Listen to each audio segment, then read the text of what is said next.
Vamos a esperar un segundo.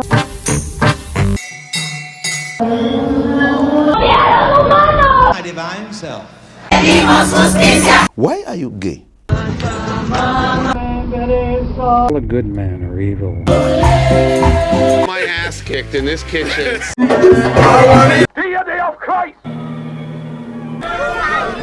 Soy enemigo de la civilización. Tu espíritu. Viva Kennedy roars. Mr. Rothschild, how you doing? Sinned against you, my Lord. Yo veo México con hambre. Leave room for the Holy Ghost. That looks pretty good to me.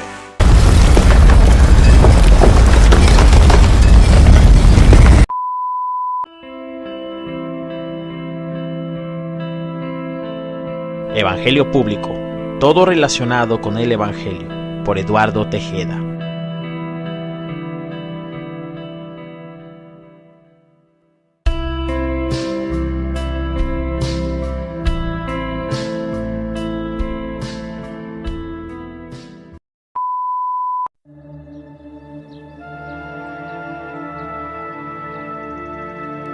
El mar de Galilea, en Tierra Santa.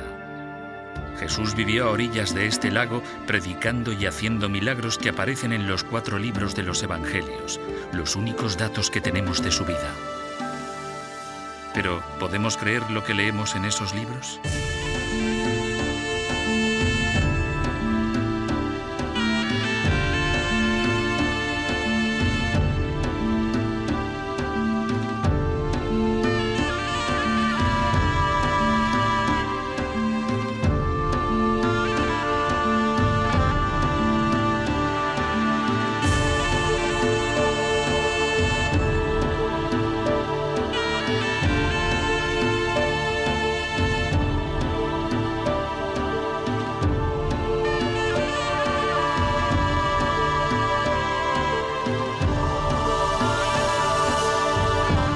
Testigos de la Resurrección.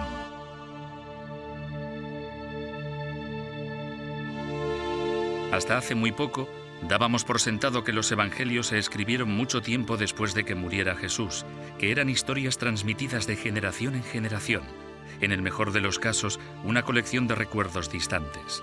Pero las nuevas pruebas descubiertas en esta biblioteca de la Universidad de Oxford podrían cambiar esto. Desde el hallazgo de los manuscritos del Mar Muerto, no ha habido otro descubrimiento potencialmente tan importante para la investigación bíblica. En la Nochebuena de 1994, el londinense The Times hizo pública la historia de El Papiro de Jesús. Hablaba de la extraordinaria afirmación del profesor Carsten Tide de que 3 fragmentos del Evangelio de San Mateo proporcionaban pruebas de que los Evangelios fueron escritos y leídos por personas que habían visto a Cristo resucitado con sus propios ojos. El hombre que dio a conocer la historia fue Matthew d'Ancona, actual viceeditor del Sunday Telegraph. La primera vez que oyó hablar del papiro de Jesús, trabajaba en el Times londinense. Mi primera sensación respecto a la historia fue que obviamente tenía algo de extraordinario. En Oxford había un fragmento de papiro, 3 pedacitos diminutos del Evangelio de San Mateo, eso lo sabíamos. Y había un estudioso alemán, al que yo no conocía, que afirmaba que eran increíblemente tempranos, quizá incluso del año 60 después de Cristo, lo que incluso para alguien como yo, que no sabía mucho del tema, parecía una afirmación asombrosa. Hasta ahora, la única prueba física de cuándo se escribieron los Evangelios era un pequeño fragmento del Evangelio de San Juan. Se había datado en el año 125 después de Cristo. Casi 100 años después de su muerte. Cualquiera que hubiera sido testigo de los trascendentales acontecimientos de su vida ya habría muerto.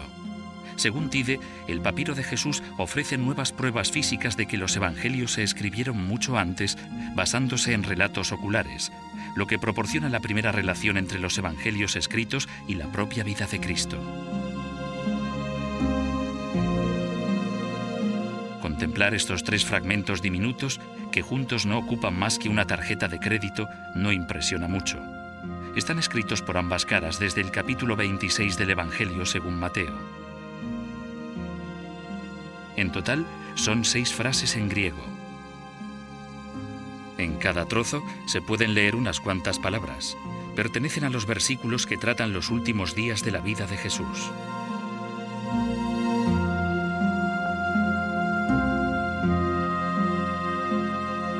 Uno de ellos describe cómo lo unge María Magdalena cuando dice: se le acercó una mujer que llevaba un frasco de alabastro lleno de un perfume muy caro y lo derramó por su cabeza.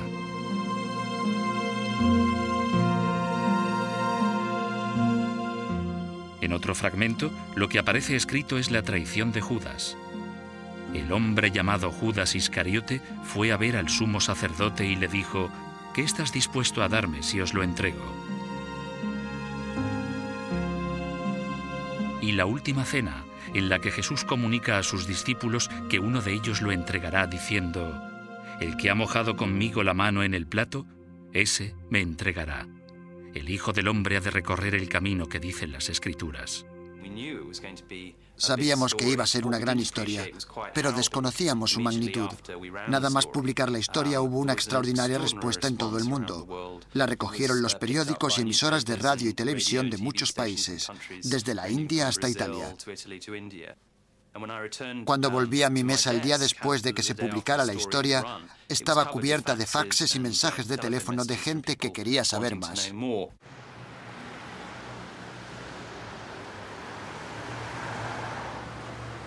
Y aunque casi toda la gente que se puso en contacto con d'Ancona en las semanas posteriores estaba muy emocionada por los descubrimientos de Tide, la respuesta que recibió de uno de los expertos en la materia fue claramente negativa.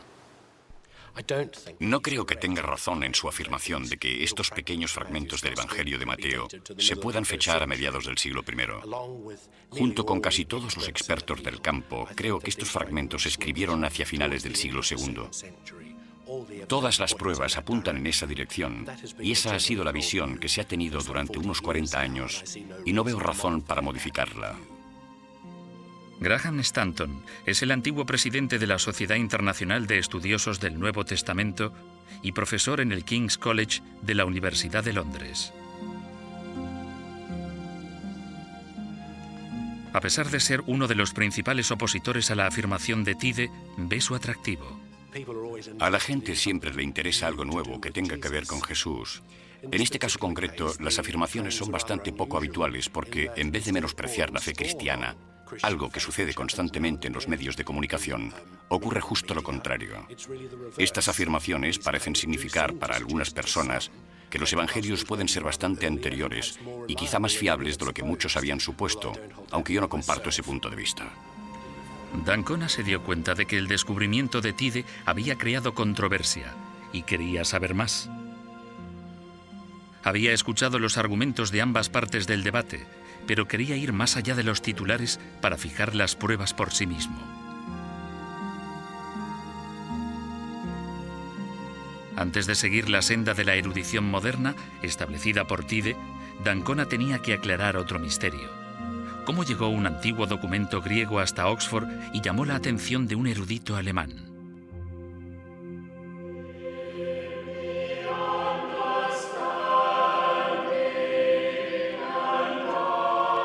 La capilla del Magdalen College, en Oxford, es un tributo a las glorias de los evangelios. Aquí se ven fácilmente las tradiciones musicales, artísticas y culturales que han inspirado. Los evangelios se encuentran entre los libros más importantes que se han escrito jamás. Son nada menos que la base de la civilización occidental. Fue en la biblioteca de este college donde Carsten Tide vio por primera vez el papiro de Jesús.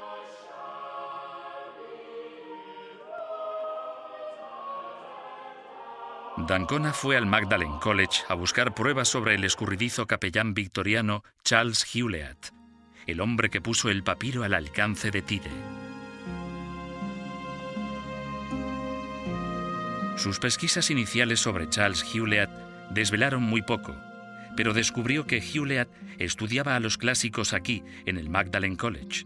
Esta fotografía se tomó cuando era estudiante, entre 1882 y 1886. Estudió muchos documentos antiguos, como los evangelios en su original griego. Este conocimiento le permitiría años más tarde reconocer que los diminutos fragmentos del papiro de Jesús eran versículos del Evangelio de Mateo. Tras graduarse, Hewlett se trasladó aquí, al Wycliffe Hall de Oxford, para formarse como pastor. En Wycliffe recibió una educación evangélica. Los evangélicos creían que lo escrito en los evangelios era verdad literalmente y en cada detalle. Hewlett se graduó en Wycliffe con una sólida fe en las enseñanzas de los evangélicos y un deseo de difundir la buena nueva de los evangelios.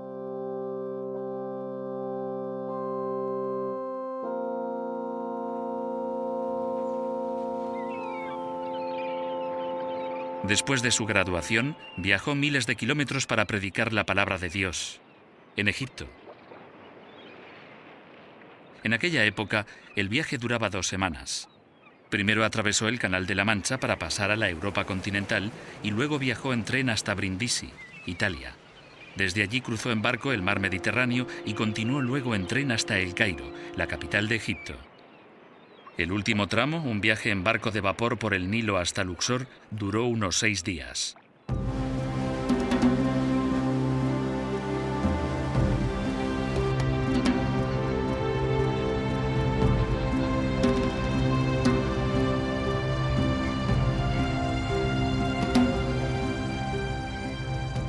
d'Ancona repitió el viaje del capellán a Luxor con la esperanza de que allí encontraría más pistas sobre los orígenes del papiro. Probablemente fue un barco de vapor parecido a este el que tomó Hewlett para ir a Luxor.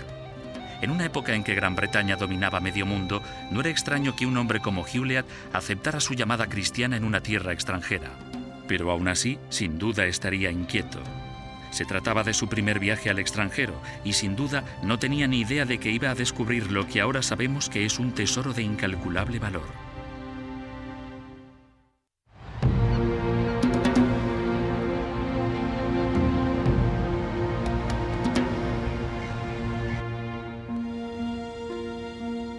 Matthew d'Ancona estaba sobre la pista de Charles Hewlett, el hombre que descubrió el papiro de Jesús.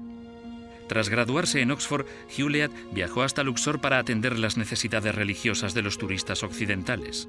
Muchos debieron de tener esta guía para anticipar ilusionados sus primeros atisbos de los recién excavados templos y tumbas. Al fin y al cabo, se trataba del principio de la era del turismo de masas. El empresario Thomas Cook estaba abriendo Egipto a los viajeros de todo el mundo. Por primera vez, Cook ofrecía a los victorianos corrientes la emoción de viajar a lugares exóticos del extranjero. La mayor parte venía a hacerse fotografías en los grandes templos, pirámides y otros monumentos antiguos que bordean el Nilo. Era un buen negocio. En 1898, Egipto acogió a 50.000 visitantes.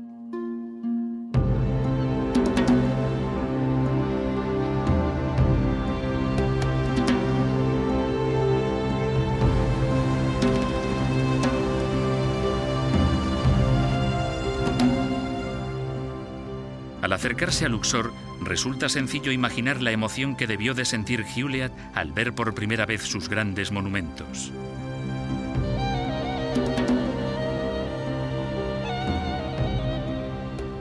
La sensación repentina de que su largo viaje a través de un continente hasta el norte de África había merecido la pena.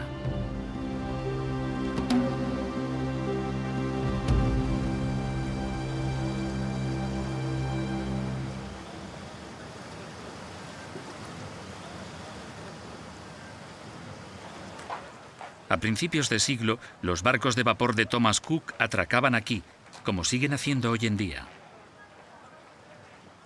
A la mayoría de estos turistas los llevaban al Luxor Hotel, construido también por Cook, y uno de los pocos hoteles de Luxor en aquella época.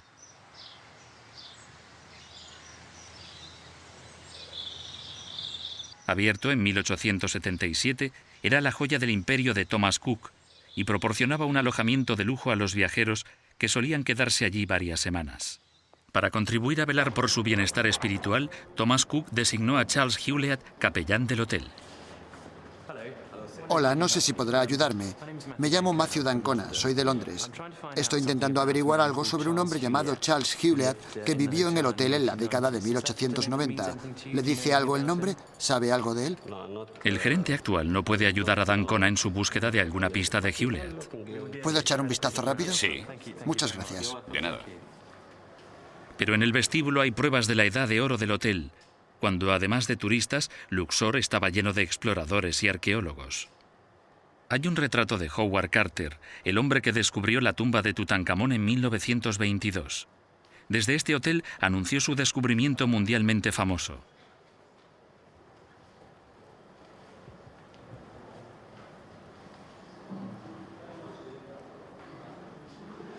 Hay cuadros de David Roberts, un artista escocés que ejecutó una famosa serie de imágenes de Egipto en el siglo XIX. Esta es la del templo de Luxor.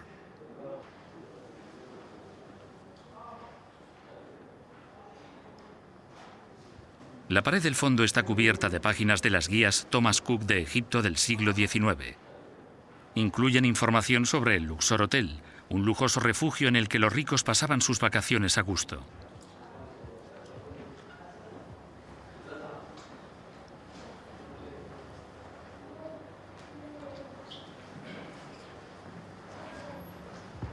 Fue en el rincón más apartado del vestíbulo donde d'Ancona encontró lo que realmente quería: pruebas del puesto de Hewlett en la historia del hotel. Una página de la edición de 1905 de la guía explica cómo los huéspedes pueden asistir a los servicios que celebra en el hotel el reverendo C.B. Hewlett a las 8, 10:30 y 18 horas.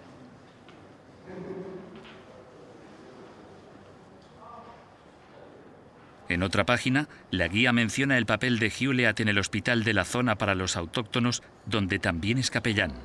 Se había fundado en 1891, financiado por una acuestación organizada por la familia Cook.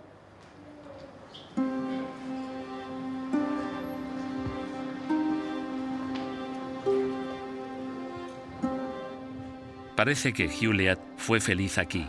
En una de las pocas cartas que dejó, escribió: cualquier informe detallado de la obra de invierno consistía principalmente en un relato de la amabilidad de todos aquellos con los que tuve contacto.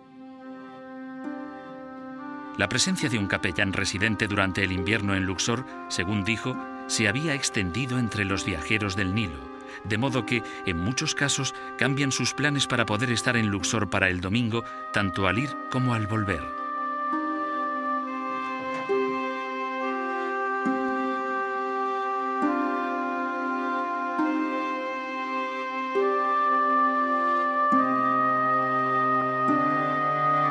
En la actualidad, el hotel es un lugar bastante lúgubre. Gran parte de su antiguo esplendor ha ido apagándose.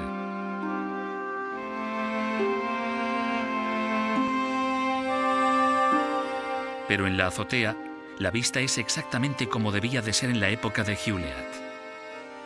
Al otro lado del jardín, no muy lejos, se vislumbra el magnífico templo de Luxor.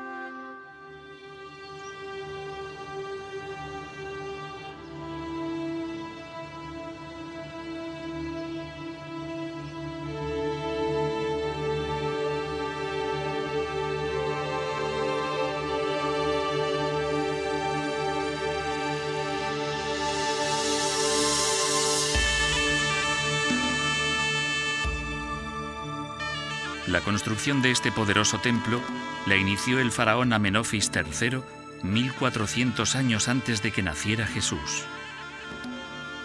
Era un santuario adecuado para la gloria de los tres antiguos dioses egipcios: Amón, dios de la fertilidad; su esposa Mut, señora del cielo; y su hijo, el dios de la luna, Khonsu.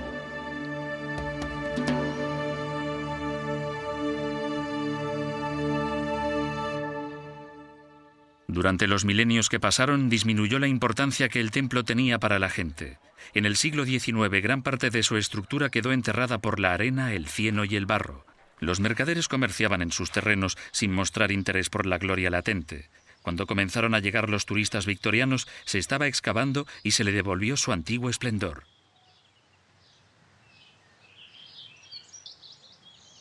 La renovación del templo fue uno de los grandes logros de los arqueólogos del siglo XIX que llegaron a Luxor para rescatar de las arenas la antigua civilización egipcia.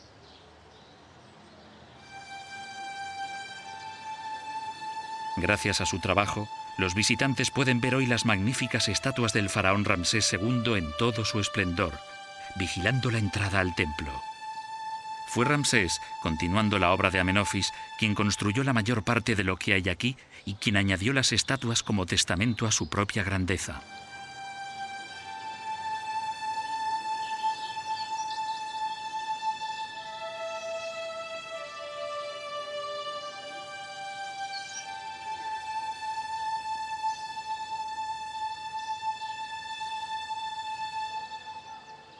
Los hermosos relieves, conservados por la arena durante miles de años, honran a los dioses a quienes está dedicado este templo.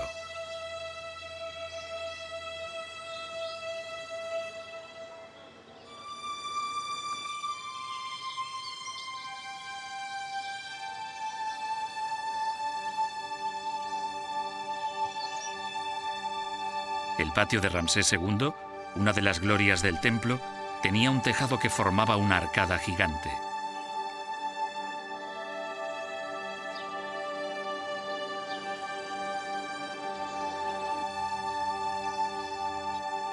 La investigación de Ancona le reveló que el templo era uno de los lugares favoritos de Hewlett. Lo visitaba regularmente, maravillado por la escala de los majestuosos monumentos de esta antigua civilización. Pero lo que más le fascinaba no era la obra de los antiguos egipcios, sino las huellas mucho más modestas dejadas por los primeros cristianos que llegaron más de 1000 años atrás.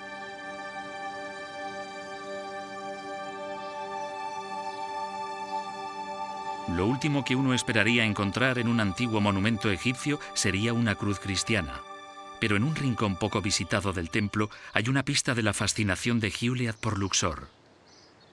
Egipto fue uno de los primeros lugares del mundo de los que se apoderó el cristianismo, y en el siglo IV los cristianos egipcios consagraron algunas partes del templo de Luxor.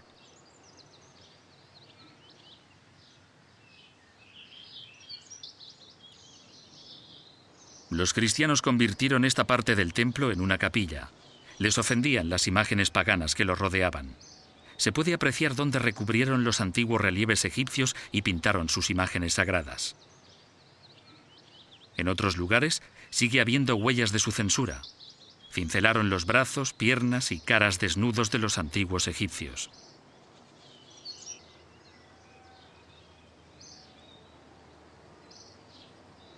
Tallaron sus propios símbolos en las superficies vacías, en las columnas y en las paredes por considerarlos una decoración más apropiada para el templo.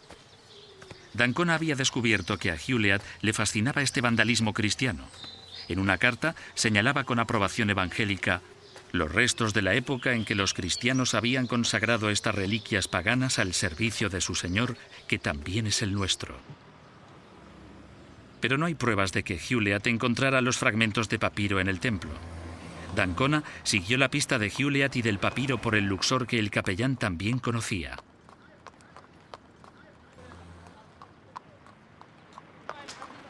Viajó con un carro tirado por un caballo, igual que lo habría hecho Hewlett en aquella época. Al pasar junto a la cara oeste del templo, magnífico a la luz de media tarde, D'Ancona descubrió que solo hay un paseo hasta el hospital en el que Hewlett trabajaba de capellán. Aunque sigue abierto actualmente, iba a costar encontrar alguna prueba del trabajo de Hewlett. Al igual que en tantos otros aspectos, su vida y logros han caído en el olvido. La pista de este escurridizo victoriano se desvanece rápidamente.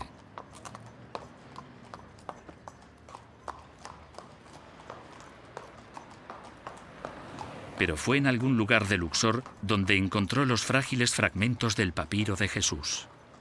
D'Ancona tendría que investigar más antes de poder relacionar el papiro con Hewlett y esta ciudad.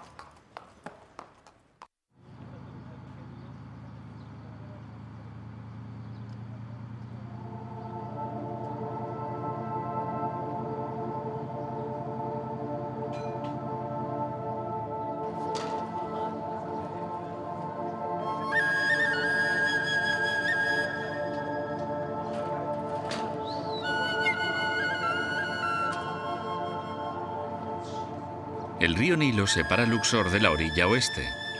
Al otro lado está el Valle de los Reyes, donde están enterrados los antiguos egipcios. Hewlett debió de hacer este viaje a través del Nilo muchas veces. Debían de interesarle las excavaciones que tenían lugar en el Valle de los Reyes, y trabó amistad con los arqueólogos y estudiosos que trabajaban en la zona. En el Valle de los Reyes se hicieron muchos descubrimientos emocionantes en torno a la época que Hewlett pasó en Luxor, como el descubrimiento de la tumba del rey Tutankamón. Aquí, la gente sigue fabricando papiros para la escritura. De hecho, puede que el papiro de Jesús se hiciera muy cerca de este lugar. Egipto exportaba el producto acabado por toda la cuenca del Mediterráneo, y más hacia el norte, sur y este. Saber cómo está hecho este material nos ayudará a comprender cómo ha sobrevivido durante 2000 años el papiro de Jesús. Aquí, los papiros siguen creciendo en pantanos de agua dulce, como lo han hecho durante miles de años.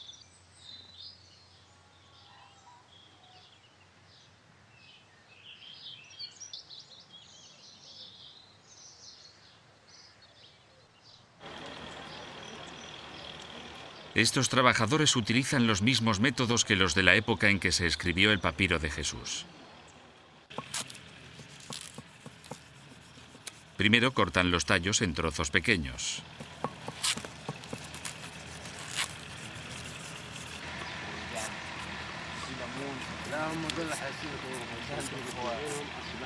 Luego lo rebanan con cuidado en tiras estrechas.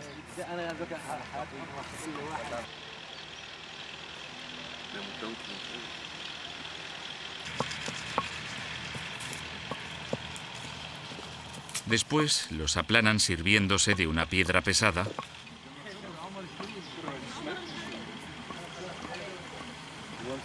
y los colocan en agua durante un par de días para ablandar las fibras. Los trabajadores toman las tiras flexibles y las disponen entrecruzadas. De esta forma se secarán para formar el papel.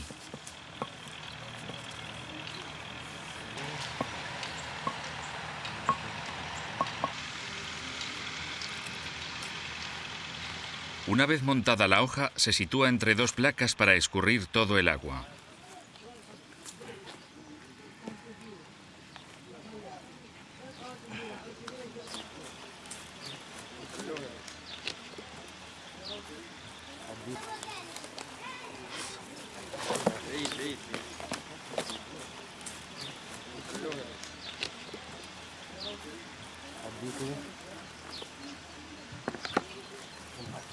Se coloca una piedra pesada encima para acelerar los procesos de secado y alisamiento.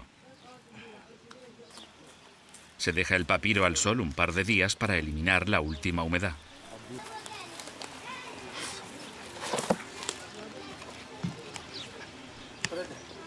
El material de escritura que resulta al final es fuerte y flexible. En un clima cálido y seco, un manuscrito de papiro como el papiro de Jesús puede durar fácilmente miles de años.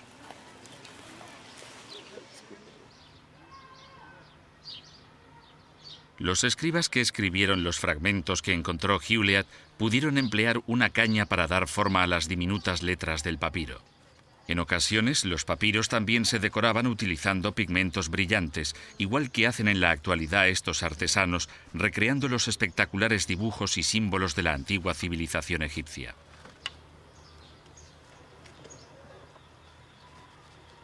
Estos papiros se venderán a los turistas actuales como recuerdos de su viaje, y muchos de ellos llegarán al mercado de Luxor, el mismo lugar en que d'Ancona cree que Charles Hewlett encontró el papiro de Jesús.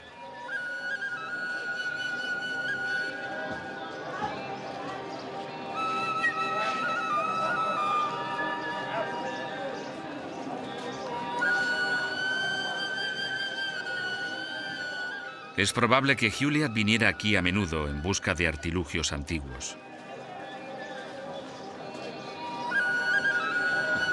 En la época de Hewlett, el mercado de Luxor era un lugar famoso por la venta de antigüedades.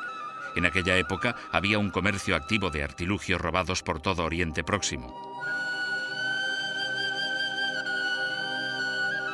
La comunicación y el intercambio de productos entre las diversas avanzadillas del antiguo Imperio Romano se remontan a hace más de 2000 años.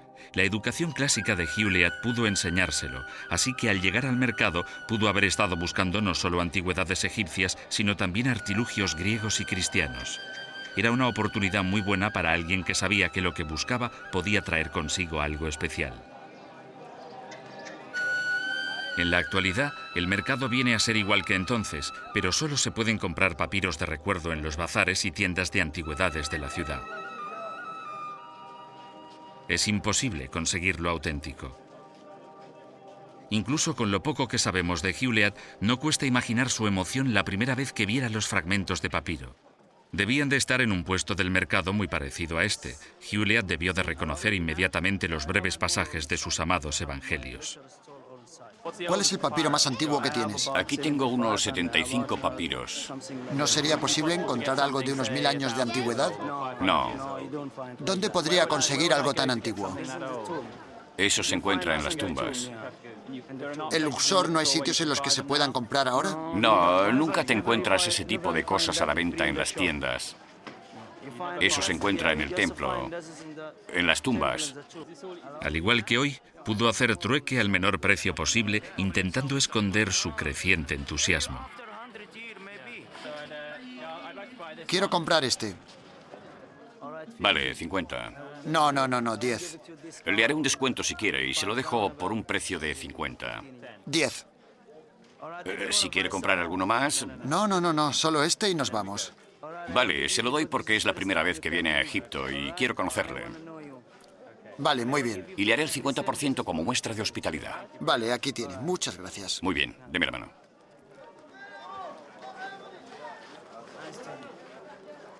Mientras Hewlett caminaba por esta calle, posiblemente sabía que sus preciosos fragmentos escritos en griego antiguo eran muy antiguos. Probablemente los llevó a su hotel para estudiarlos.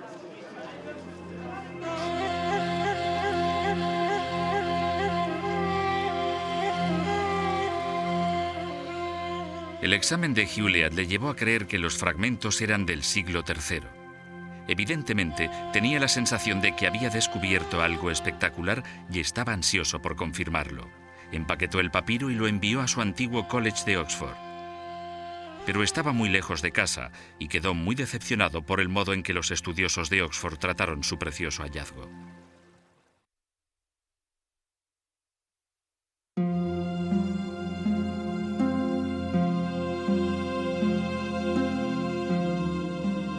En octubre de 1901, el reverendo Charles Hewlett envió a Oxford sus 3 fragmentos de papiro.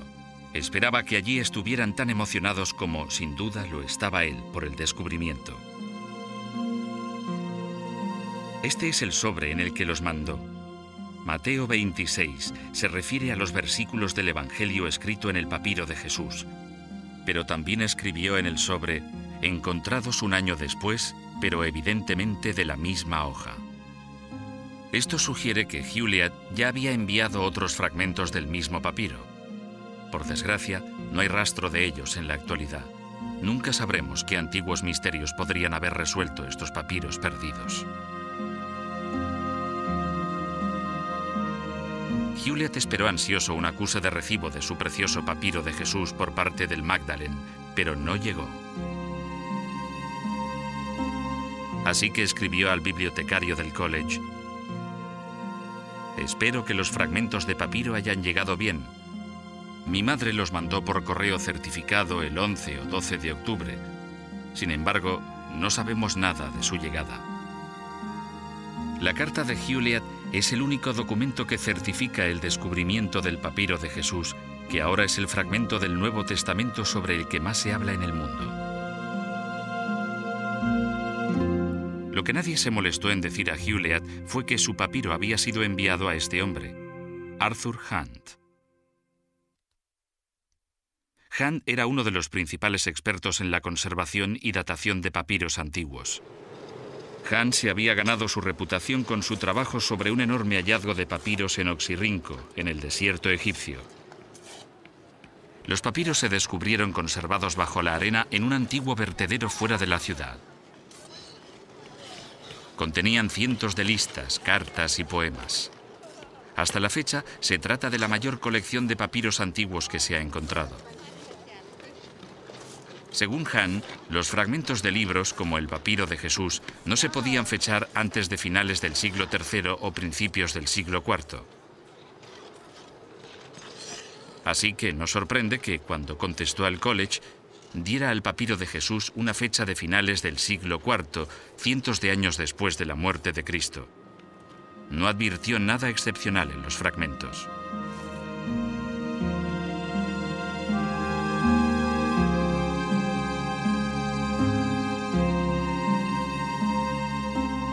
El bibliotecario del college colocó los fragmentos en el fondo de esta vitrina en un rincón poco utilizado de la biblioteca. Permanecieron allí durante casi 100 años.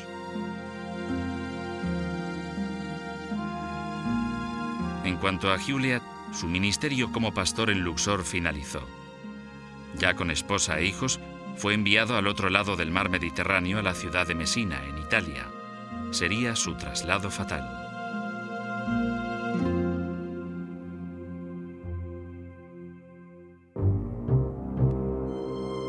El 28 de diciembre de 1908, Mesina quedó devastada por el terremoto más destructivo que ha afectado jamás al mundo occidental. En solo 25 segundos, 150.000 hombres, mujeres y niños murieron mientras dormían. El 98% de los edificios de Mesina quedó destruido. Charles Juliet se encontraba entre los muertos. Su esposa y 4 hijos perecieron con él entre los escombros. El 6 de enero de 1909, el Times londinense informó de que, después de una larga búsqueda, los cuerpos del capellán británico Charles Juliet y su familia habían aparecido sepultados entre los restos de su casa. Juliet murió sin conocer la importancia del tesoro que había encontrado. Todas sus posesiones quedaron destruidas. Nunca sabremos si tuvo otros fragmentos de los papiros del Nuevo Testamento o no. Tras su trágica muerte, se erigió en el exterior del Hotel Luxor una placa de bronce para conmemorar sus años allí como capellán evangelista. La placa pasa prácticamente desapercibida a la gente que se aloja en el hotel en la actualidad. Esto no habría sorprendido a Juliet, que se consideraba a sí mismo un fracaso. En una carta a su esposa Caroline escribió: «He fracasado en todo». Mucho menos fracasado se habría sentido de haber conocido la naturaleza de su descubrimiento. Un papiro que podía probar que los evangelios eran un relato ocular de la vida de Jesús. Como cristiano evangelista, tal descubrimiento habría probado todo aquello en lo que creía. Pero pasaría casi un siglo antes de que este hombre, Carsten Tide, un reconocido papirólogo y estudioso del Nuevo Testamento, desvelara la magnitud del hallazgo de Juliet. En 1994, Tide se encontraba visitando a la familia de su esposa cerca de Oxford y aprovechó la oportunidad para examinar los 3 fragmentos de papiro de la biblioteca del Magdalen College. Había leído los informes de papirólogos anteriores y había visto copias de los fragmentos, pero esta era su primera oportunidad de ver los originales. Tenía pocas expectativas de que pudieran desvelar nada asombroso, pero cuando Tide contempló el papiro de Jesús, supo que era algo especial. D'Ancona concertó un encuentro con Tide en Oxford. Necesitaba hablar con él y verle trabajar antes de continuar con su investigación. ¿Qué fue lo que pensó la primera vez que los vio?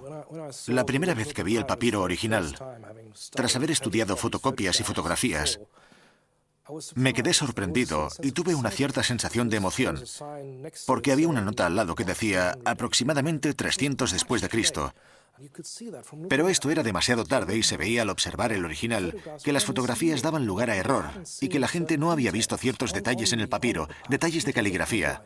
Así que fue una reacción instintiva de que debía de ser más antiguo. Volví a mirar y a estudiar material para contrastarlo y descubrir su auténtica antigüedad, pero la sensación de emoción estaba allí inicialmente. La experiencia de Tide le decía que aquellos fragmentos de los evangelios podían ser los más antiguos que se hubieran encontrado, fragmentos de un manuscrito tan antiguo que podían haberlo escrito personas que hubieran vivido con Cristo y hubieran visto los dramáticos acontecimientos de su vida con sus propios ojos. Los hallazgos de Tide tienen unas implicaciones muy importantes. Si está en lo cierto, ello cambiaría nuestra forma de leer e interpretar los evangelios. También proporciona pruebas materiales de la vida de Cristo, tanto a creyentes como a no creyentes. Su emoción era comprensible. La importancia del período de los testigos era crucial para las implicaciones de sus hallazgos. Los evangelios no se pudieron escribir antes de la muerte de Cristo en el año 30 de nuestra era. Como los 4 evangelios cuentan la historia de la crucifixión, debieron de escribirse en algún tiempo después de la muerte de Jesús. De las personas que habían sido testigos de la vida de Jesús y pudieron haber escrito lo que vieron, se dice que vivieron durante el período de los testigos. Por lo general, se considera que el período de los testigos termina en torno al año 70 después de Cristo. Este fue el año en que se destruyó el templo de Jerusalén y se dispersó la comunidad cristiana. Este período es crucial para el argumento de Tide. Cuanto más pudiera acercar Tide la fecha del papiro de Jesús a la fecha del período de los testigos, más significativos serían sus hallazgos. Antes de que Tide comenzara a trabajar en la datación del papiro, se puso a descifrar cada letra y cada marca para ver si el papiro de Jesús desvelaba una nueva lectura del Evangelio de San Mateo. Para el papirólogo y estudioso del Nuevo Testamento, una nueva interpretación de los evangelios basada en antiguos manuscritos es por lo menos tan importante como una basada en una nueva datación. Dado que muchas de las letras del papiro estaban dañadas, para descifrarlo con precisión era necesario algo más que conocimientos de griego y buena vista. Afortunadamente, Tide podía aportar a la tarea tecnología punta, un microscopio de una sensibilidad excepcional con un potente escáner de láser. Este microscopio puede diferenciar 20 capas diferentes de manuscrito de papiro y medir la altura y profundidad de la tinta en la hoja de papiro. El ordenador utiliza esta información para construir una imagen tridimensional e individual de cada letra o marca de tinta. Cosas que podría no apreciar el ojo humano o incluso un microscopio normal no escapan a la intensidad del láser. Tide usó el microscopio para examinar este círculo de tinta negra del fragmento del Evangelio que describe la Última Cena. Los estudiosos que habían trabajado previamente sin esta herramienta dieron por sentado que se trataba de parte de una letra dañada. El microscopio escaneó el papiro con su láser. El ordenador calculó entonces la profundidad de la tinta en el cuestionado círculo negro y lo comparó con la profundidad de la tinta de una letra no dañada. El microscopio nos dice que este borrón de tinta en el centro de la imagen tiene una profundidad de tinta de 4,0 micrómetros, mientras que cualquier letra auténtica del mismo papiro, en cualquiera de los fragmentos, tiene una profundidad de tinta de 12,1 micrómetros. Así que la respuesta es verdadera al 100%. No es parte de una letra partida, no es un signo de puntuación, es un accidente del escriba, un borrón de tinta accidental, una mota de tinta que quedó en el papiro.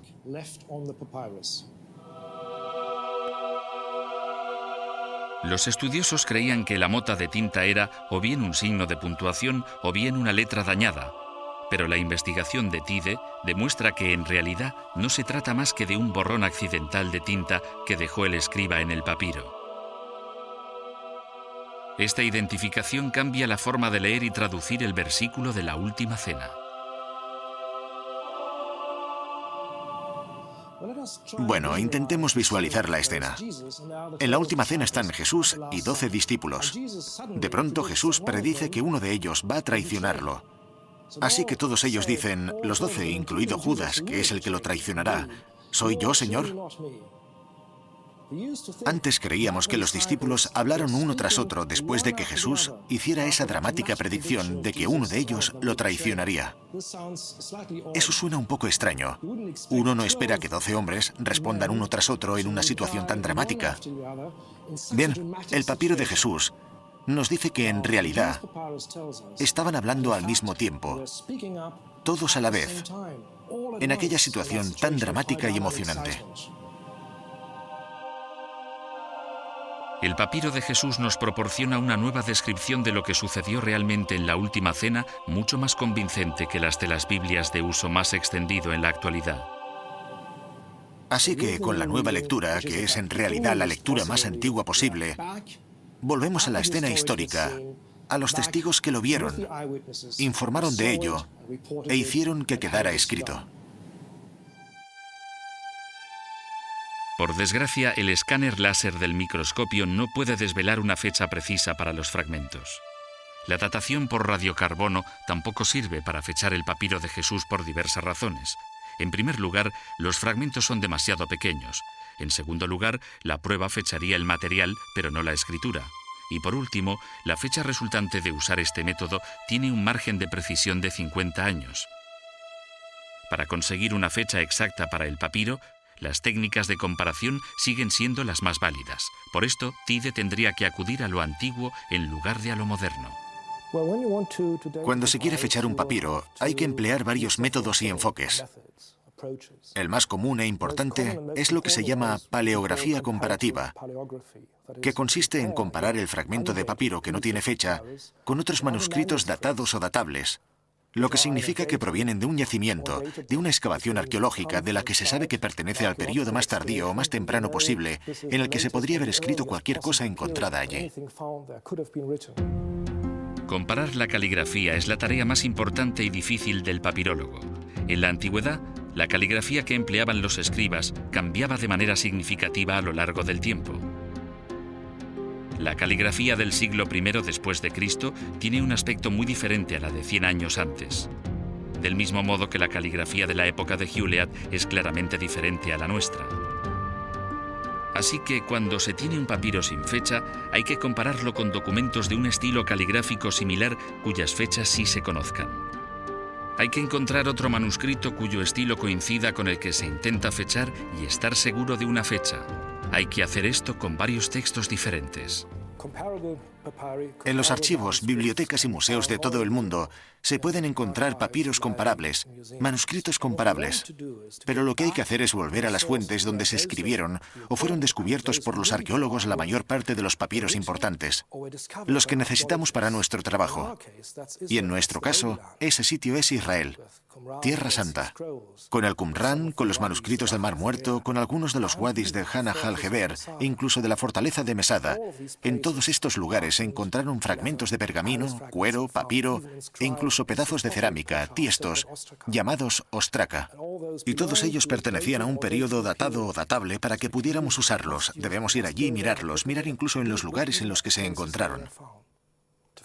Para descubrir por qué usted cree que el papiro es tan antiguo como dice, ¿tengo que ir a Tierra Santa?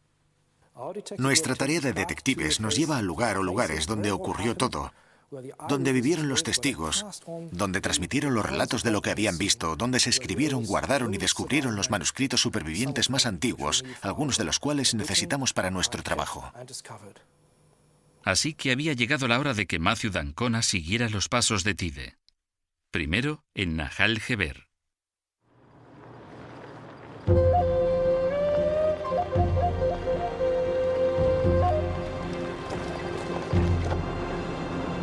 El desierto de Judea, en el corazón de Tierra Santa. Aquí es donde Tide comenzó su búsqueda de manuscritos para compararlos con el papiro de Jesús.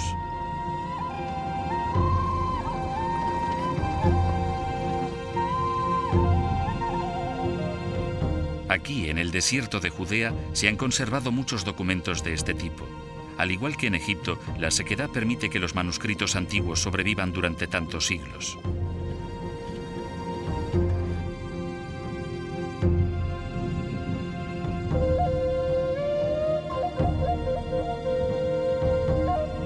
Se trata de un lugar aislado y peligroso para los que no conocen la zona. El guardia de la zona, David Menninger, es el guía de d'Ancona.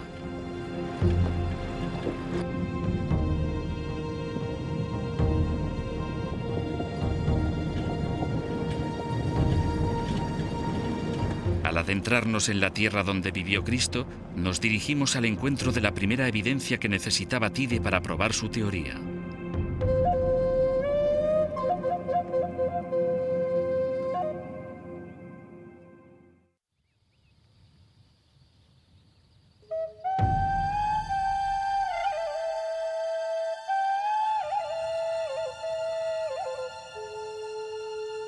El paisaje es inhóspito pero hermoso, un lugar eterno con una historia sobrecogedora.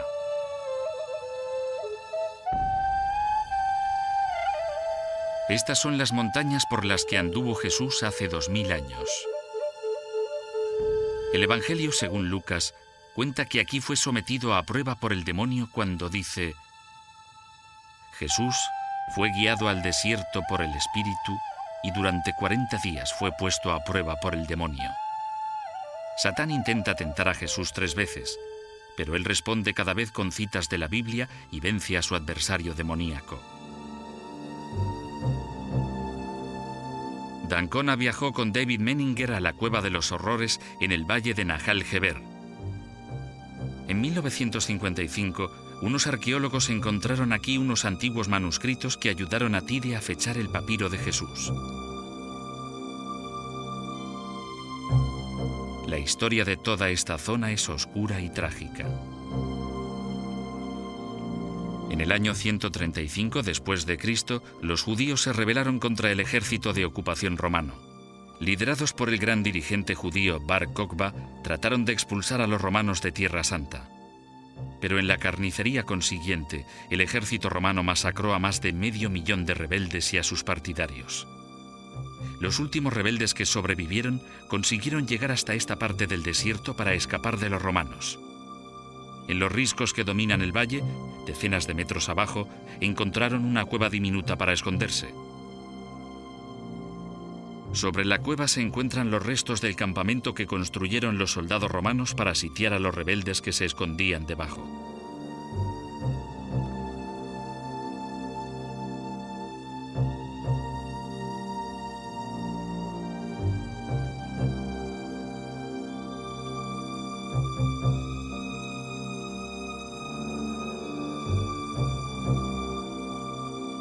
Los rebeldes permanecieron en la cueva durante varios meses. No es extraño que los romanos ganaran esta despiadada guerra de desgaste.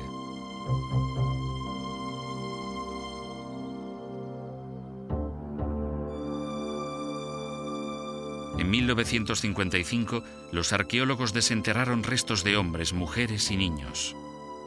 Todos habían muerto horriblemente de sed y hambre. No hay duda de por qué es la Cueva de los Horrores. Aparte de los huesos, encontraron sus posesiones. Y lo que es más importante, encontraron manuscritos que pertenecían a una fecha segura. Ninguno de los manuscritos podía haber sido escrito después del año 135 después de Cristo, la fecha de la masacre. Este es uno de los manuscritos encontrados en la Cueva de los Horrores. Procede del manuscrito de los profetas menores. Tide sabía con absoluta certeza que no podía ser posterior al año 135 y la datación de la caligrafía sugería que era incluso más antiguo. Descubrió que la caligrafía de este manuscrito presentaba similitudes notables con la del papiro de Jesús. En primer lugar, vio que su aspecto general era comparable al del papiro de Jesús. Las letras eran rectas y verticales. No hay signos de puntuación ni espacios entre las palabras. Después, mirando las letras individualmente, Tide también encontró similitudes reveladoras. La letra Ro se extiende por debajo de la línea natural en ambos documentos.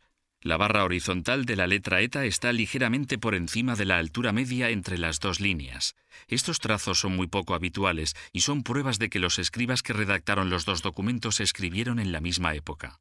La fecha asignada al papiro de Jesús cuando Tide lo encontró era cercana al año 300 después de Cristo, pero el trabajo de Tide muestra su gran similitud con el manuscrito de la Cueva de los Horrores, y como dicho manuscrito no puede de ningún modo ser posterior al año 135, tenemos una nueva fecha para el papiro de Jesús. Hemos dado un impresionante salto atrás en el tiempo, pero Tide aún tiene que salvar casi 70 años para mostrar que el papiro de Jesús encaja realmente en el período de los testigos.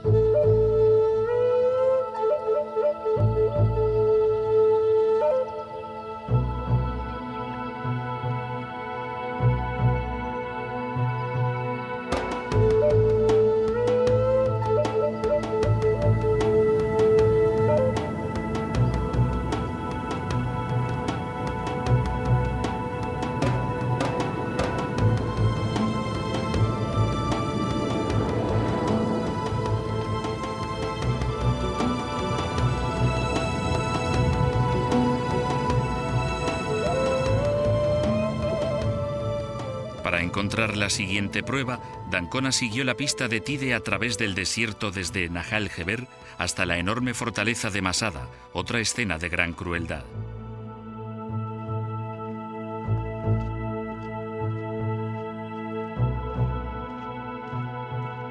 Esta roca gigante se eleva 400 metros por encima del desierto.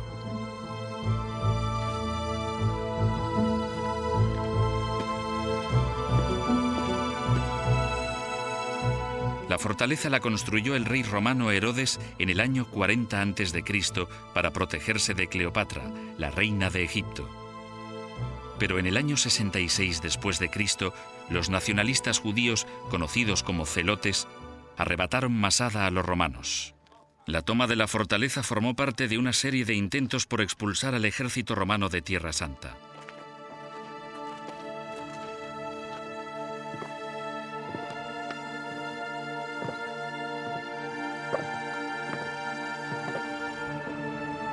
Determinados a acabar con el levantamiento judío, 15.000 soldados romanos sitiaron Masada desde campamentos situados alrededor de la base de la montaña. En vísperas del asalto final de los romanos, en el año 73 después de Cristo, los celotes eligieron suicidarse en grupo para que no fueran sus enemigos quienes les quitaran la vida.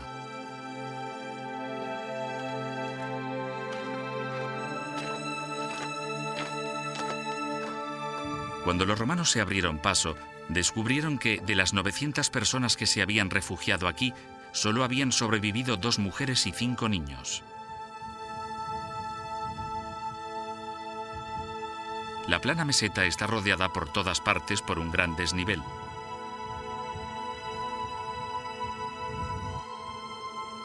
Al echar un vistazo desde aquí, se ve fácilmente por qué Masada era una fortaleza natural tan buena. El Mar Muerto está a la derecha, y en aquella época puede que quedara mucho más cerca del pie de la fortaleza.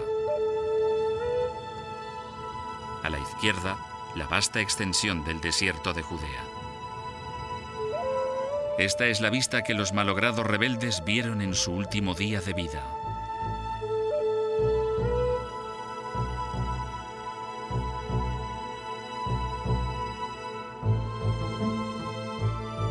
Sabemos que los rebeldes murieron en el año 73 después de Cristo, menos de 50 años después de la muerte de Cristo. Así que es posible que algunos de los hombres y mujeres más ancianos que se suicidaron aquí hubieran sido testigos del ministerio de Jesús en Galilea, al norte de Masada, e incluso de su crucifixión. Y como Masada quedó intacta hasta que los arqueólogos la excavaron en 1966, cualquier cosa encontrada aquí que pudiera tener relación con el papiro de Jesús tendría un enorme impacto sobre la teoría de Tide. Nos acercaría un paso más al período de los testigos.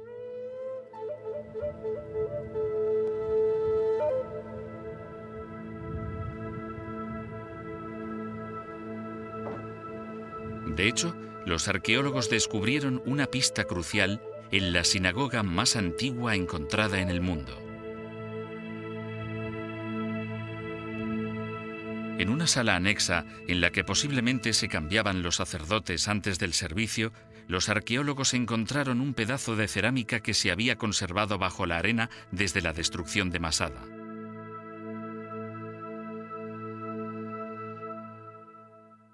Este es el fragmento de cerámica. Tiene la palabra Lea escrita en griego. No sabemos quién era Lea, ni a qué se refiere la inscripción del fragmento, pero una vez más, lo significativo es la caligrafía. Tide descubrió que este estilo de caligrafía era casi idéntico al del papiro de Jesús. Una vez más, el aspecto general es el mismo, letras verticales sin unión, un estilo de caligrafía conocido como uncial. Es decisivo que las letras individuales también poseen rasgos casi idénticos. Podemos ver que en la alfa la línea de en medio tiene forma diagonal. Comienza abajo a la izquierda y traza un ángulo hacia arriba a la derecha en lugar de ser horizontal. Las yotas tienen arriba lo que se llama serif, un ensanchamiento notable. El hecho de que el fragmento de Lea y el papiro de Jesús compartan tales similitudes estilísticas nos indica que casi con total seguridad fueron escritos en la misma época. El fragmento encontrado en la Cueva de los Horrores llevaba la datación del papiro de Jesús a antes del año 135 después de Cristo, pero las pruebas de Masada lo llevan aún más atrás, a antes del año 73 después de Cristo, el año en que fue destruida Masada. Así que ahora nos encontramos a tan solo unos años del período de los testigos. Para dar el siguiente paso, Tide necesitaba ver los manuscritos más famosos, los manuscritos del Mar Muerto.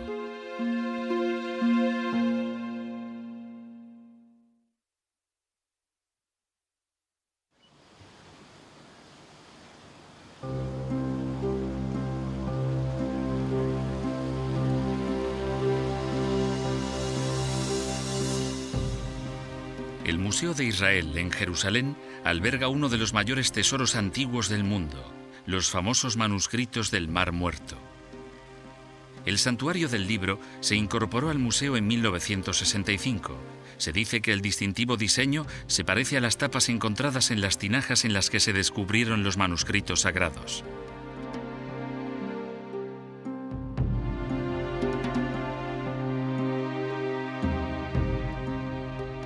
En el interior, los manuscritos se exponen con poca luz y temperatura controlada para evitar cualquier posible daño.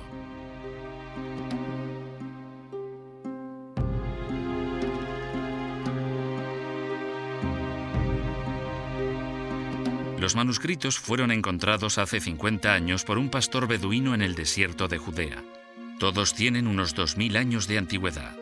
En conjunto, los 800 manuscritos nos proporcionan una visión única de la vida diaria de una antigua sociedad judía que vivía en Tierra Santa en la misma época en que Jesús comenzó su ministerio. Cuentan historias extraordinarias de la vida diaria, la legislación y las creencias de estas personas.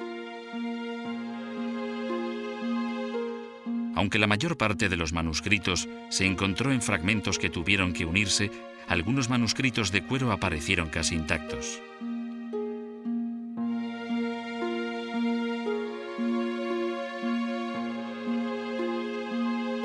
En la siguiente fase de su búsqueda, Carsten Tide llevó a cabo una investigación concienzuda de estos manuscritos en busca de cualquier cosa escrita en un estilo que pudiera parecerse al papiro de Jesús.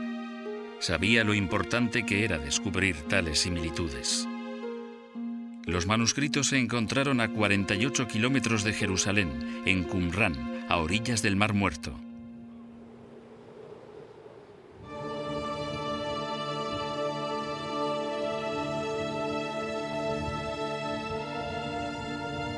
En Qumran vivía la antigua sociedad judía conocida como los esenios. En el año 152 a.C. se fueron de Jerusalén descontentos por la forma de llevar el templo.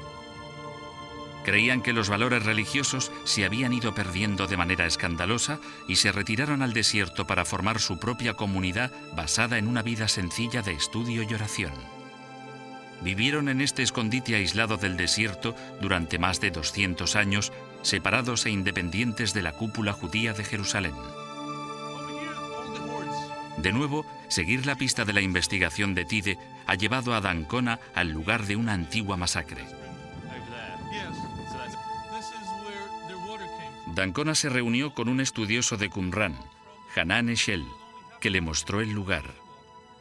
Al igual que había sucedido en la Cueva de los Horrores y en Masada, los esenios iban a encontrar un final trágico a manos de los romanos. En el año 68 después de Cristo, la 10ª legión romana entró desde Jericó e hizo salir a los esenios quemando sus casas y destruyendo para siempre su forma de vida.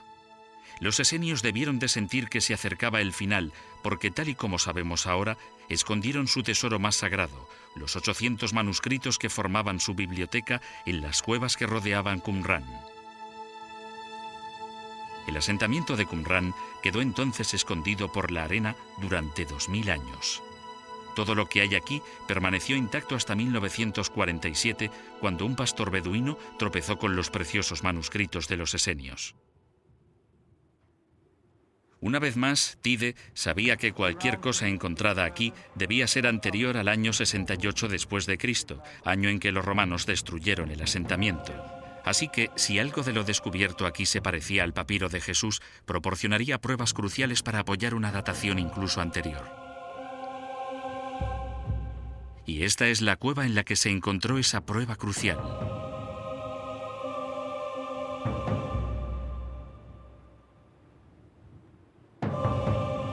Conocida como la Cueva 4, aquí se encontraron 15.000 fragmentos que posteriormente se reunieron, dando como resultado 530 manuscritos.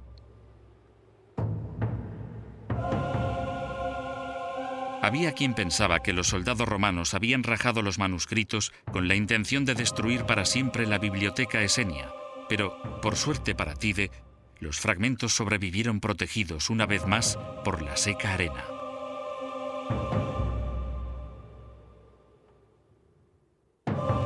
Entre aquellos 15.000 fragmentos, Tide encontró este manuscrito del libro del Levítico.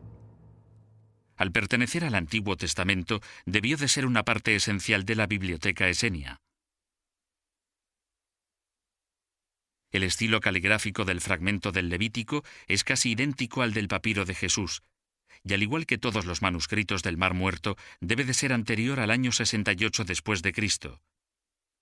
El aspecto general es el mismo. En ambos, las letras están dibujadas de manera uniforme y el grosor de los trazos horizontales y verticales es el mismo. Una vez más, las letras guardan, individualmente, varias similitudes. La Y supera la línea inferior en ambos fragmentos. Al igual que en la cerámica lea encontrada en Masada, la línea media de la letra alfa tiene forma diagonal en vez de horizontal. Así que el trabajo de Tide ha trasladado la fecha del papiro de Jesús más allá del año 70 después de Cristo por primera vez. Se trata de un logro extraordinario que nos transporta al período de los testigos, pero solo de modo aproximado.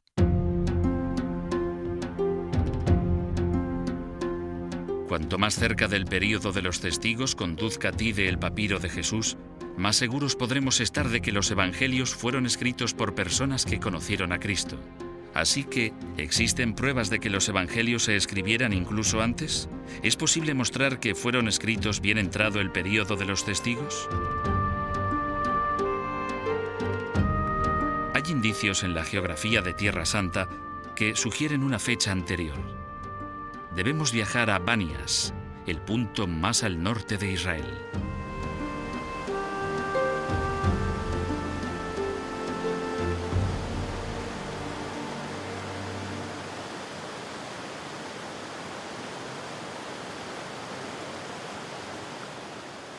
Aquí, en la fuente del río Jordán, se encuentra el punto más septentrional visitado por Jesús y sus discípulos. Y al igual que el desierto, el exuberante paisaje de Banias es rico en historias del Evangelio. Es el lugar en que el discípulo Simón reconoció la auténtica naturaleza de Jesús. Los Evangelios nos cuentan que fue aquí donde Simón declaró que Jesús era el Cristo, el Hijo de Dios vivo. Pero es el nombre de Banias el que proporciona una pista sorprendente para la fecha de los propios evangelios, ya que tanto en el Evangelio de Marcos como en el de Mateo tiene un nombre diferente. Los evangelios se refieren a este lugar como Cesarea de Filipo. Este nombre ya no se usaba después del año 62 después de Cristo, cuando el rey Herodes lo cambió por el de Banias. El uso en Mateo del nombre antiguo sugiere que pudiera haber sido escrito cuando aún se usaba el nombre antiguo antes del año 62 después de Cristo. Este cambio de nombre es otro indicio de que los evangelios se escribieron dentro del período de los testigos. En el nacimiento del río se encuentra la antigua ciudad de Banias. Fue construida por Herodes en honor del dios pagano Pan. Aquí Jesús rebautizó a Simón como Pedro, después de que Simón declarara que él era el Hijo de Dios.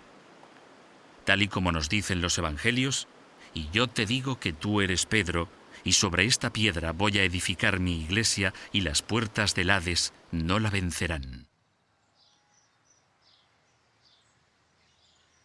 Y esta cueva de aquí, en el templo pagano, parece ser la puerta a la que se refería Jesús como si realmente fuera la puerta del infierno.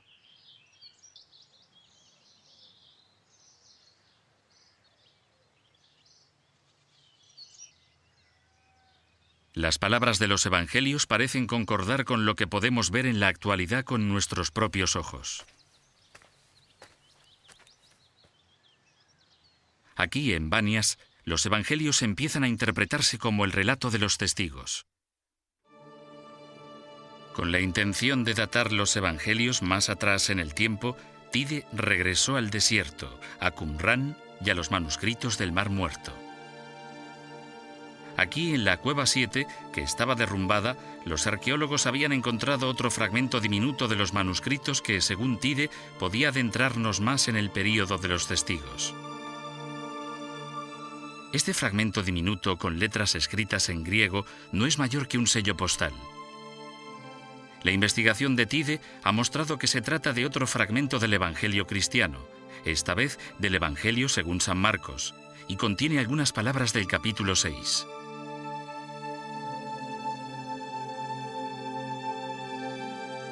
Muchas personas discuten que este fragmento diminuto pertenezca al Evangelio según San Marcos, pero las pruebas de Tide son convincentes. En la cuarta línea del fragmento hay algunas letras que él afirma pertenecen a la palabra Genesaret, la antigua palabra para referirse al mar de Galilea. La palabra, con esta forma, no se encuentra en ningún otro pasaje de la Biblia, solo aparece en el Evangelio según San Marcos.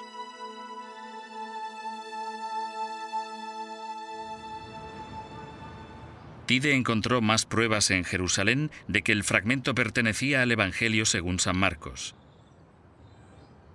Matthew d'Ancona trasladó la investigación de Tide sobre el fragmento según San Marcos aquí, al Museo John Rockefeller, en el que se almacenan enormes cantidades de artilugios preciosos de Tierra Santa.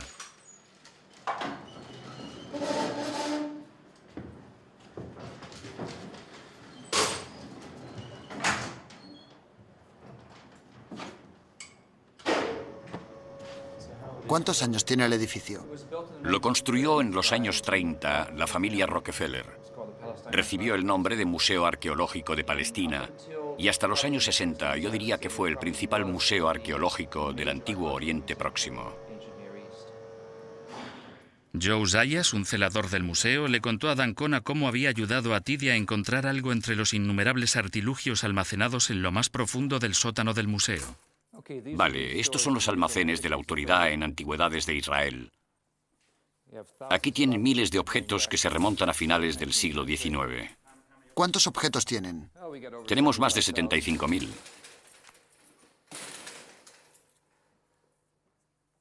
Está muy extendida la idea de que el Evangelio de San Marcos se escribió en la ciudad de Roma, y es este detalle histórico el que ha permitido a Tide elaborar su teoría. Tide había oído que se había encontrado una tinaja con la palabra Roma al lado del supuesto fragmento de San Marcos en la Cueva 7 de Qumrán. Según él, era la tinaja en la que estaba el manuscrito del Evangelio según San Marcos. Y supongo que lo que quería ver, que seguramente sea lo más interesante, es esta tinaja. Esta es la famosa tinaja de la Cueva 7 de Qumrán. ¿Cómo se encontró? La encontraron unos arqueólogos franceses en los años 50 en unas excavaciones. Es única en muchos sentidos, primero porque fue encontrada en una cueva adyacente al emplazamiento. La mayoría de cuevas estaban a cierta distancia de él, pero esta estaba en la misma meseta. Y la cueva, la número 7, era particular también porque todos los documentos que se encontraron en ella eran de papiro, mientras que los 800 y pico restantes que se encontraron en Qumran, con contadas excepciones, estaban hechos de cuero. ¿Qué investigaciones llevó a cabo Carsten Tide con esta tinaja? Bueno, lo primero que creo que nos interesó es que era una tinaja que había estado expuesta en el museo desde los años 50 y nadie había mostrado el más mínimo interés por ella hasta que llegó Carsten Tide.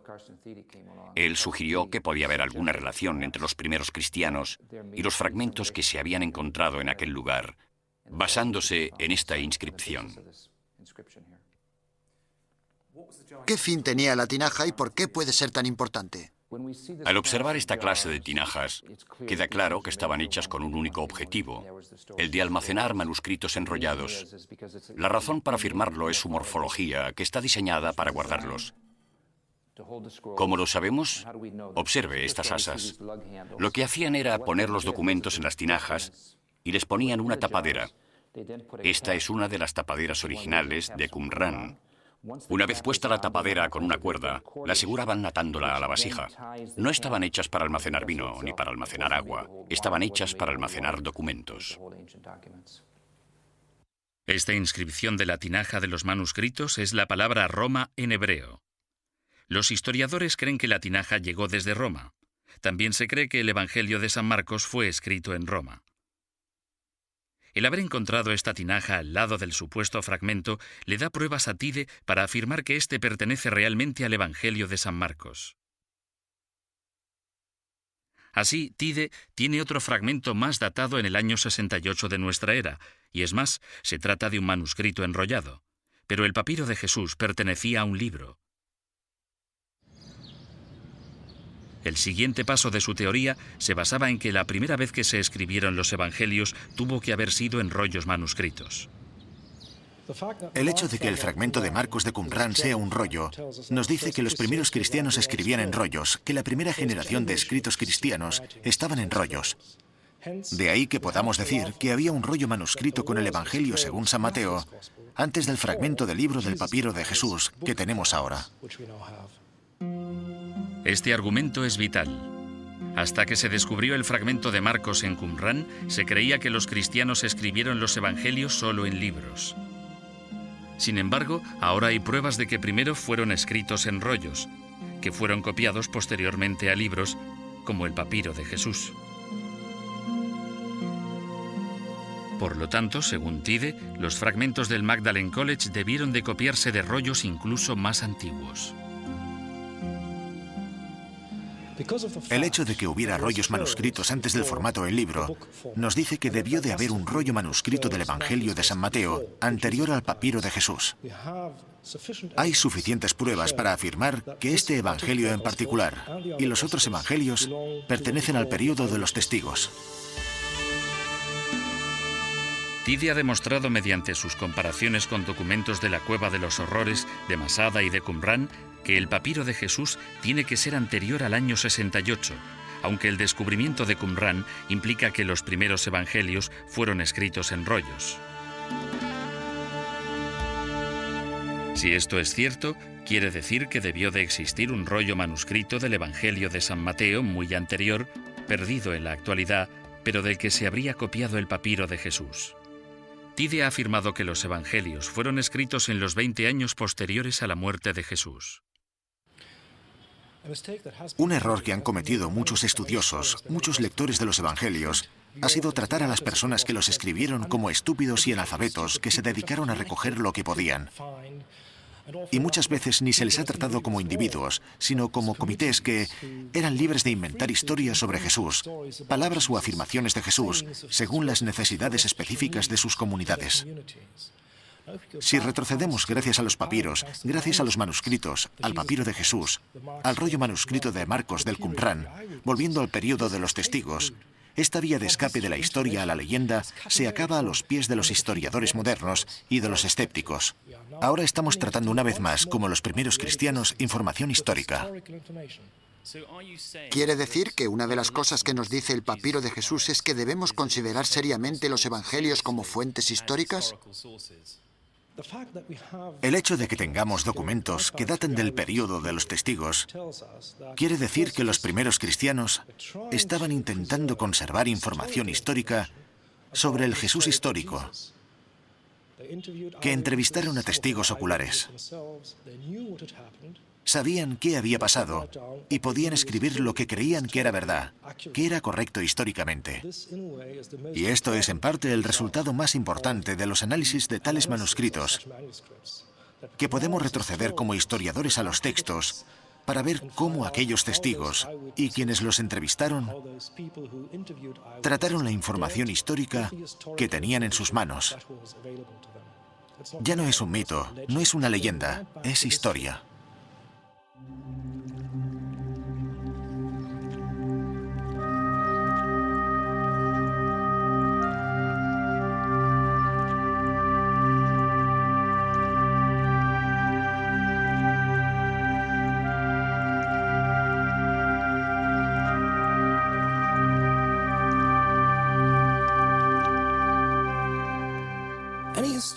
Un historiador debería ser alguien a quien le interese investigar e intentar entender lo que las personas habrían sentido y pensado cuando experimentaron estas cosas y cuando escribieron sobre ellas.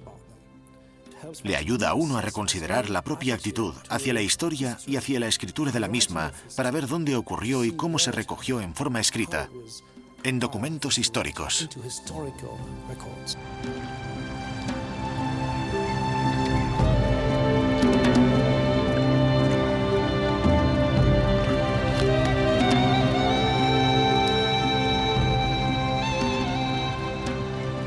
El mar de Galilea es el lugar en el que Jesús llevó a cabo su primer ministerio, en el que comenzó el cristianismo.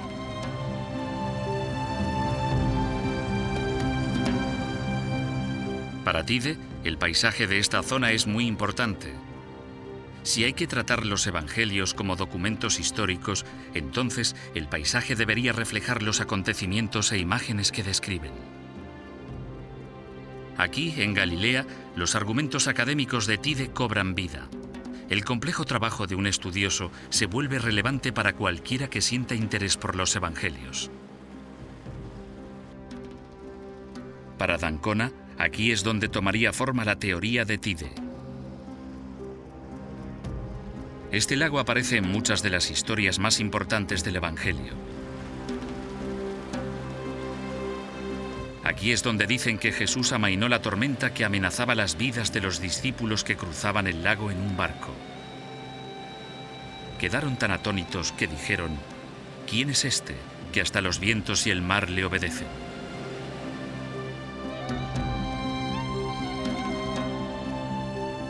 En una colina sobre el lago se encuentra el Monte de las Bienaventuranzas. Es el lugar en el que se dice que Jesús pronunció el Sermón de la Montaña. Este sermón estableció la fe de Jesús y pasó a formar el fundamento ético de la fe cristiana. En el mundo grecorromano, la mayor parte de los profesionales poseía la habilidad de la taquigrafía. San Mateo, que como Mateo Leví era cobrador de impuestos, poseía probablemente esa habilidad. Si los evangelios son relatos oculares, tal y como sugieren los hallazgos de Tide, no hay razón para creer que Mateo u otro testigo no se hubiera sentado con los discípulos en la misma montaña a anotar las palabras de Jesús mientras él las decía. Así que puede que las palabras que tenemos en la actualidad se acerquen mucho a las que realmente pronunció Jesús. Esta teoría molesta a muchos estudiosos del Nuevo Testamento que están convencidos de que este sermón es una recopilación tardía y poco fiable de frases dispersas recogidas por las comunidades cristianas. Pero los descubrimientos de Tide suponen que tengamos que tener en cuenta esta posibilidad. Siguiendo la orilla se encuentra Cafarnaún, que según San Mateo era la ciudad del propio Cristo. Jesús residió aquí durante su predicación en Galilea y sanó a muchos de los enfermos y poseídos de la ciudad.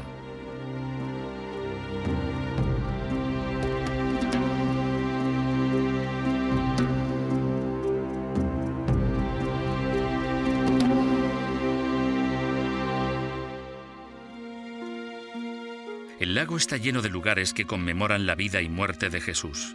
Estas iglesias se construyeron en el lugar donde, según la tradición, Jesús se le apareció a sus discípulos por tercera vez tras la resurrección.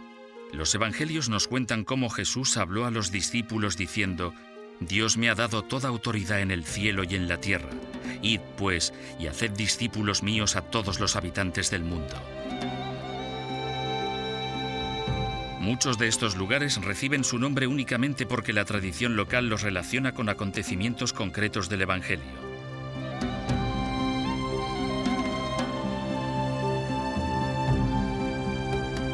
No se cuestiona la santidad de esta tierra, sino los hallazgos de Tide. Aunque Tide haya conseguido partidarios de su hipótesis, de vuelta a Londres, el profesor Graham Stanton sigue sin estar convencido. Yo no descartaría la posibilidad de que se pudiera descubrir un fragmento de los Evangelios perteneciente a un período tan temprano como mediados del siglo I. No, es totalmente imposible. Creo que es muy poco probable, pero no totalmente imposible. Aunque mi discrepancia fundamental con Tide se refiere a su interpretación de las pruebas papirológicas. Las objeciones de Stanton se basan en dos puntos. En primer lugar, él cree que, al haber encontrado los fragmentos del papiro de Jesús en Egipto en el siglo XIX, la comparación de Tide debería haberse limitado solo a documentos encontrados en Egipto.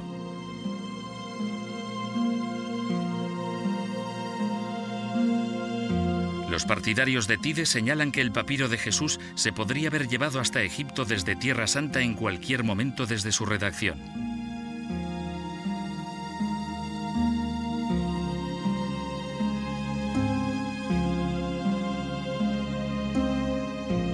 La segunda acusación de Stanton contra Tide es más grave, pero también más difícil de probar. Stanton cree que Tide ha exagerado el grado de similitud del papiro de Jesús con los documentos fechables que ha utilizado en sus pruebas. Así que, por estas dos razones diferentes, no acepto que haya atribuido una datación de mediados del siglo I a los fragmentos de Mateo de Oxford. Pero aunque el profesor Stanton aceptara los hallazgos de Tide, esto no afectaría a su visión de la exactitud de los evangelios. Si me convencieran de que los evangelios fueron relatos totalmente oculares, no creo que hubiera mucha diferencia, porque todos sabemos demasiado bien que los testigos no se ponen de acuerdo y no siempre relatan fielmente lo que han visto.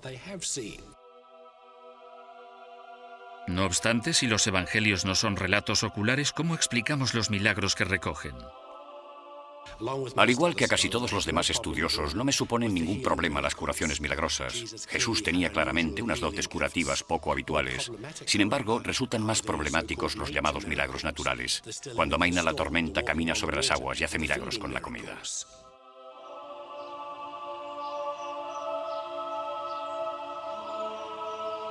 El emplazamiento de uno de los milagros alimenticios más famosos es este, la iglesia de Tabgha, a orillas del lago de Galilea. Aquí es donde, según los evangelios, Jesús alimentó a 5.000 personas con 5 panes y 2 peces. San Mateo escribe: «Luego tomó en sus manos los 5 panes y los 2 peces, y mirando al cielo, dio gracias a Dios, partió los panes, se los dio a los discípulos, y ellos los repartieron entre la multitud. Los que comieron eran unos 5.000 hombres, sin contar las mujeres ni los niños».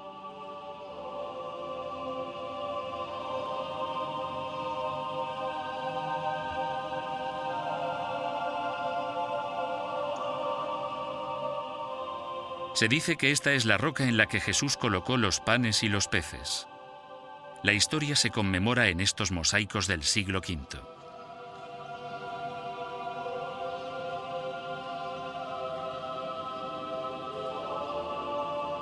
Para Stanton, la historia de este milagro es simbólica y no se puede interpretar literalmente.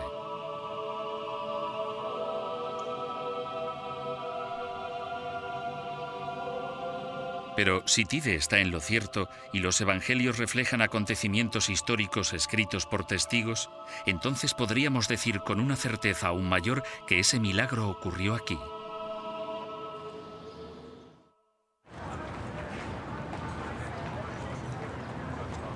Jerusalén. Este es el lugar al que vino Jesús después de sus enseñanzas en Galilea. Aquí fue traicionado por Judas y, por supuesto, aquí fue crucificado.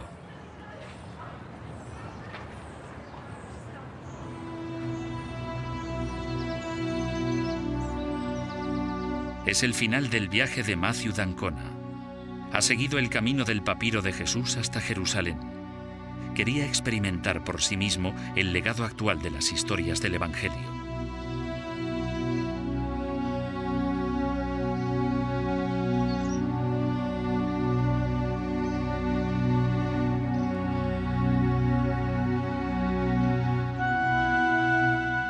Vía Dolorosa, en la ciudad vieja de Jerusalén.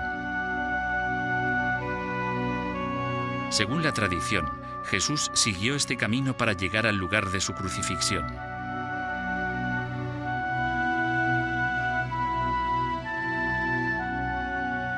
Según la costumbre romana de la época, tenía que sufrir la vergüenza de atravesar a pie la ciudad con la cruz a cuestas.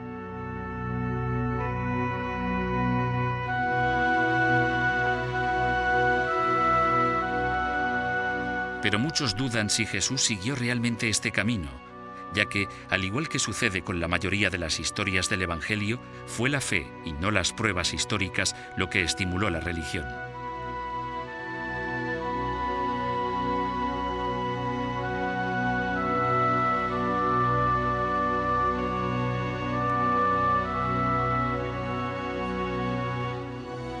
Entonces, igual que ahora, venían aquí peregrinos de todo el mundo para seguir los que creían que eran los pasos de Jesús.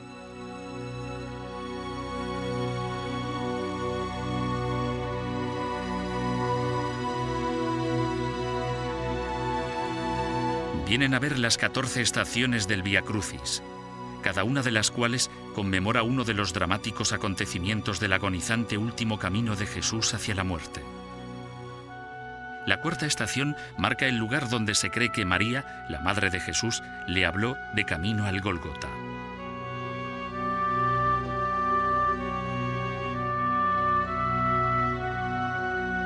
Se cree que la sexta estación es el lugar en el que estaba la casa de Santa Verónica, una mujer piadosa de la que se dice que limpió con su velo la cara de Jesús en su padecimiento.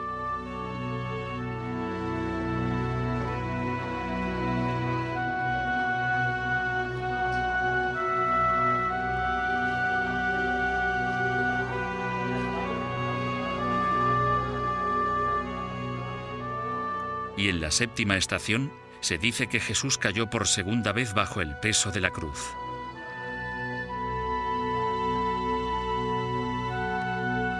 Aunque la autenticidad de este recorrido es cuestionable, la gente sigue viniendo a conmemorar las últimas horas del hombre al que creen Hijo de Dios.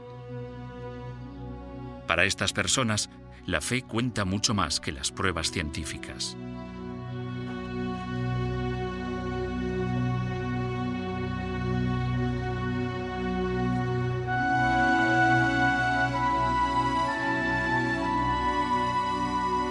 Y al final de Vía Dolorosa está el final del recorrido de Jesús, la iglesia del Santo Sepulcro, el lugar más sagrado del mundo cristiano. Aquí vienen personas que representan a todas las iglesias diferentes dentro del cristianismo. Vienen a ver el lugar de descanso de Jesús y a besar la piedra en la que se lavó y ungió su cuerpo sin vida antes de ser colocado en la tumba.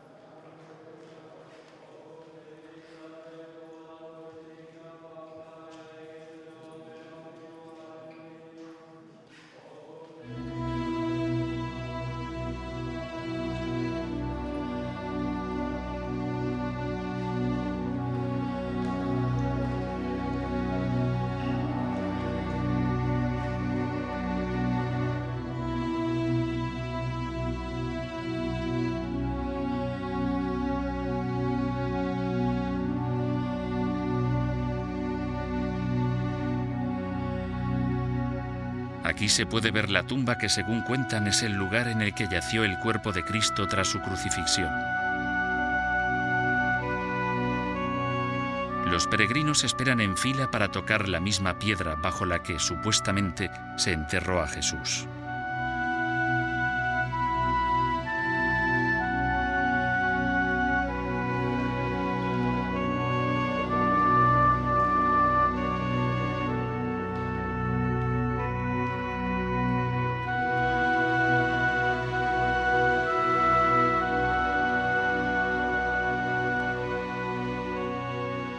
Conmueve especialmente ver, 2000 años después, el profundo sentimiento que sigue inspirando su muerte.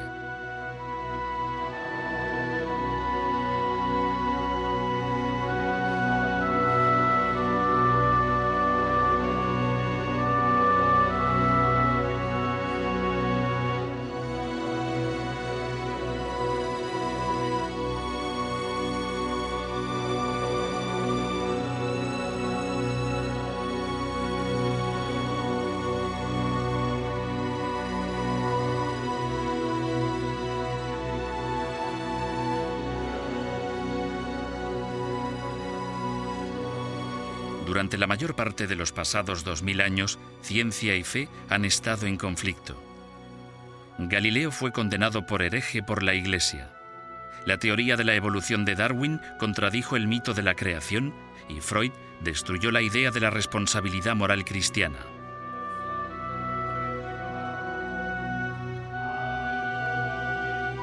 Pero en la obra de Carsten Tiede, la ciencia se ha convertido en la auxiliar de la fe en vez de en su principal enemiga, fomentando la fe en vez de minarla. Los evangelios pretenden conseguir dos cosas. Quieren fortalecer la fe de sus lectores, pero no con leyendas, no con historias entretenidas, bonitas o divertidas, y ni siquiera con fragmentos tristes sobre la pasión del Señor, sino con hechos históricos. Así que los hechos históricos por un lado y el fortalecimiento de la fe de los creyentes por el otro lado no es una contradicción. Es sin duda algo que ya hicieron otros historiadores de la antigüedad. Siempre hubo un mensaje, siempre hubo una tendencia, algo que la gente quería transmitir. En el caso de los evangelios, se trata del mensaje del Jesús histórico, que es también el Cristo de la fe. Dos caras de la misma moneda. Aún así, ningún científico puede decir que los evangelios sean verdad literalmente en cada una de sus palabras.